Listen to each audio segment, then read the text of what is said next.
Hey guys, welcome back to NFT Inspo. For today's video, we are going to show you how to fix processing error customer payments in Shopify. So if you're interested, let's start the tutorial. In this case, if you're having this issue, most likely the cause is your payment settings. Now to fix this is you need to check your payments. Now in your Shopify store, what you need to do is you need to access your settings. At the bottom left, go ahead and click on settings. And from here, look for the option for payments. Let's go ahead and click on it.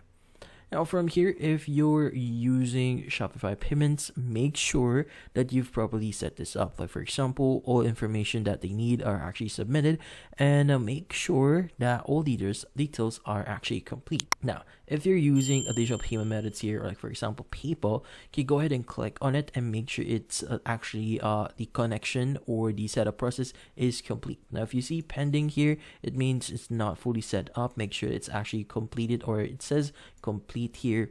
Now from here, if you're using again another different type of payment method, make sure to check them and see if it's actually properly set up. Now typically the issue itself would stem from the payment methods that you have right now not being properly set up. Now again, make sure to check them and see if all details are provided and properly set up. But in this case, that's about it. So hopefully this video was able to help you. Like and subscribe to NFT Inspo. Thank you for watching.